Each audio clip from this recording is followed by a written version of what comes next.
Assalamualaikum warahmatullahi wabarakatuh. Selamat siang pemirsa Puja TV dimanapun Anda berada. Hari ini senang sekali saya bisa berjumpa kembali bersama saya Agus Tiada di Puja Talk Show. Dan kali ini kita sudah berada di Kota Losmawe, di salah satu kafe terbaik di pusat Kota Losmawe. Dan di samping saya sudah ada narasumber kita di siang hari ini. Yang pertama Bapak Teguh Zulkarnain selaku Ketua Panwasli Kota Losmawe, dan juga Bapak Dedi Syahputra selaku anggota Panwasli Kota Losmawe. Kita sapa terlebih dahulu. Assalamualaikum, selamat siang Bapak Zul dan juga Bapak Dedi.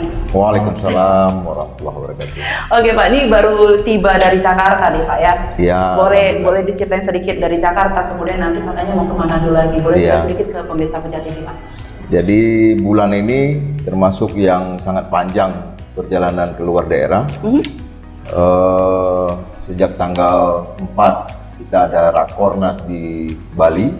Kemudian tanggal 13 kita juga ada kegiatan di Jakarta. Kemudian 17, 18, 19 kita kumpul seluruh Indonesia, Konsolnas, menyatukan visi seluruh jajaran Bawaslu dari tingkat kabupaten kota dan provinsi, sekitar 2.500 lebih lah kumpul di Jakarta, satukan sikap dan visi kita menyongsong pemilu 2024 ini. Dan semuanya harus optimis bahwasanya di tahun 2024. Dan kita sudah bersepakat apapun yang terjadi kita siap mengawasi itu. Baik. Dan kita tutup tahun 2022 ini. Saya insya Allah akan ke Manado nanti tanggal 26. Pak Dedi akan ada di Bali terkait dengan prinsip-prinsip pencegahan apa yang harus kita lakukan langsung pemilu 2024. Artinya memang di tahun ini di penghujung Desember 2022 ini memang disibukkan sekali untuk persiapan. Disibukkan sekali kita memang. Kemudian di saat yang sama juga ini kan masuk dalam tahapan partai politik sudah ditetapkan. Kemudian ini juga masuk dalam tahapan verifikasi dan pendaftaran calon DPD juga. Betul. Sudah masuk. By the way, terima kasih banyak Pak Zul sudah meluangkan waktu untuk hadir di Puja Talk Show. Dan kita ke Pak Dedi. Pak Dedi Syahputra, apa kabar Pak? Alhamdulillah sehat. Masih semangat ya? Harus. Mantap. Cuaca di luar sana juga cukup mendukung untuk kita duduk bersama di sini dalam membahas pemilu milik kita. Maka ayo kita awasi bersama. Dan pemirsa Puja TV, Panitia Pengawas Pemilihan Pemilu Kota Losmawe ini berhasil meraih anugerah kehumasan award dari Bawaslu RI sebagai juara ketiga kategori pengelolaan hubungan media massa terbaik Bawaslu tingkat kabupaten se-Indonesia. Cerita nih, Pak Dedi ada di sana. Boleh cerita sedikit euforianya seperti apa? Sebenarnya itu kan kita nggak nyangka ya, dapat penghargaan, kita hadir dalam rangka memenuhi undangan Bawaslu terkait dengan evaluasi kehumasan dan penganugerahan award. Akhirnya kita dapat itu kategori pengelolaan hubungan media terbaik 3. Dan alhamdulillah ini adalah award yang diberikan dengan penilaian secara nasional. Untuk Aceh, untuk kabupaten kota hanya Losmawe yang dapat walaupun juara 3. Walaupun cuma juara 3 tadi ucapan Pak Dedi, tapi udah terbaik loh Pak. Dari sekian kita punya kota besar Banda Aceh, tapi juga ini nggak masuk dalam kategori belum. Artinya penilaiannya juga ketat. Aku saya udah lupa tuh banyak sekali. Udah dijelaskan di pagi hari itu udah dijelaskan siang, malam harinya baru kemudian diberikan. Wah, luar biasa. Terima kasih banyak. Tapi syukurlah kita bisa dapat. Akumulasi lah ini. Ini kan kerja kehumasan setahun. Dari setahun. Januari ke Desember. Dan alhamdulillah kan saya tambahkan sedikit. Setiap tahun menurut pengalaman saya itu kita dapat terus. Losmawe dapat terus. Seingat saya dulu waktu Expo Bawaslu Provinsi Aceh, kita juga terbaik nomor 1. Kemudian di 2021 penilaian provinsi kita platform edukasi melalui platform YouTube kita juga dapat 2 seperti itu. Jadi penghujung tahun 2022 ini anugerah bagi kita juga. Ini berkat kerjasama semua lah. Alhamdulillah kita dipilih Dipilih. Tentu indikatornya sudah sangat ketat. Penilaian Cikaleceng kita juga dapat. Penilaian yang di Takengon. Yang di Takengon. Singkil. Aceh di Takengon kita dapat. Jadi setiap tahun itu insya Allah Losmawe itu berkat kerjasama, kerja keras kita semua dapat adalah apresiasi. Nah, mendapatkan penghargaan seperti itu kan butuh proses dan juga perjuangan cukup panjang. Betul. Ya Pak ya. Apa sih yang dimiliki oleh dari Panwasli Kota Losmawe yang tidak dimiliki di daerah yang lainnya?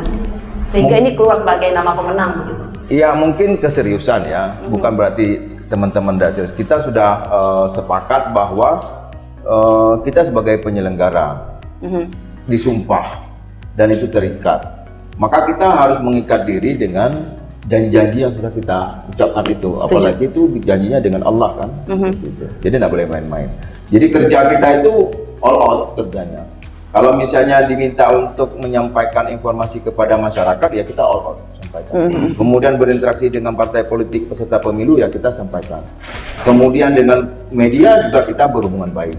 Nah, ini terbukti ukurannya adalah apa yang kita dapatkan hari ini itu jawaban dari kerja kita selama ini seperti apa. Iya. Nah, kalau kita hari ini diberikan penghargaan, maka ini buah dari hasil kerja kita semua.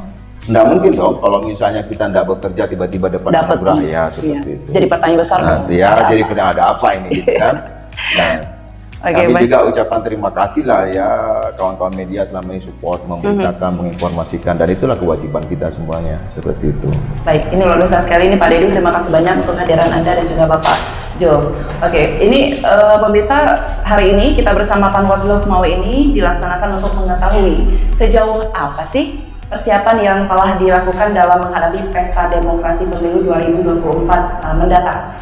Dan kita juga ingin tahu permasalahan dan juga problematika dalam tahapan pemilu. Selain itu juga ingin mengetahui potensi yang nanti ke depan. Kita juga nggak tahu siapa yang bakal ada terus nih Pak ya. Apalagi pemirsa kalau kita melihat di tahun sebelumnya di 2015, 2017, 2018 dan juga dari tahun 2020. Ada beberapa review yang bisa kita dapatkan dalam pelaksanaan pemilu mendatang. Misalkan kita melihat ada beban tugas dari KPPS-nya Pak, kemudian ada pendistribusian logistik, kemudian ada validasi data pemilih dan segala macam, banyak banget pekerjaannya.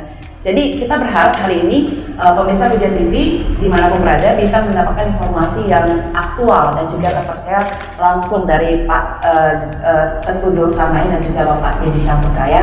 Siap ya Pak Dedi ya? Siap. Pak, ayo kita semangat hari ini ya. Oke, saya bermula ke Pak Jo dulu nih pemirsa. Pak, ini kan menuju pemilu berkualitas, kita berharapnya seperti itu. Jadi Panwaslu Kota Losnoe juga harus gencar dong bikin pertemuan, sosialisasi informasi juga kepada masyarakat terhadap regulasi penanganan pelanggaran pada pemilu banyak pastinya Pak. Nah, sementara kita melihat langkah apa saja yang sudah dilakukan oleh Panwaslu dalam regulasi tersebut untuk pelanggarannya Pak, silakan. Jadi kalau berdasarkan rilis yang terakhir yang kami dapatkan, secara nasional itu hampir ada 15.000 pelanggaran yang dilaporkan ke Bawaslu ya, ke Bawaslu secara nasional. Nah, beranjak dari itu tentu kita berpikir bahwa ini pelanggaran pasti akan terjadi. Nah, tetapi bukan berarti kita tidak bisa nihilkan pelanggaran itu. Nah, caranya adalah Bawaslu menyiapkan regulasi dan kita menyampaikan itu kepada stakeholder kita, apakah itu masyarakat atau peserta pemilu. Nah, tugas yang kita lakukan adalah secara spesifik di dalam Perbawaslu 7 dan Perbawaslu 8, tanggung jawab kita dengan stakeholder dan peserta pemilu itu sudah kita sampaikan. Jadi secara spesifik bagaimana kalau misalnya masyarakat menemukan sebuah informasi yang itu masuk dalam kategori ada dugaan pelanggaran, maka dia salurannya ada kita. Dia sampaikan. Nah, pada saat dia sampaikan itu apa saja yang harus terpenuhi? Unsur formil materialnya, waktunya yang tidak kadaluarsa seperti itu. Nah, bagaimana mereka melaporkan? Mekanismenya ada.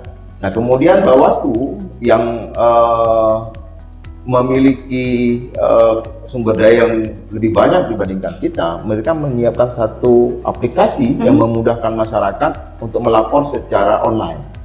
Nah, kan wilayah kita berbeda-beda ini. Betul. Jadi nggak lihat Losnoe aja gitu kan, tapi lihatnya secara nasional. Ada orang yang tidak gampang datang, tapi ada sebuah aplikasi yang disiapkan memudahkan masyarakat untuk menyampaikan informasi itu melalui platform itu.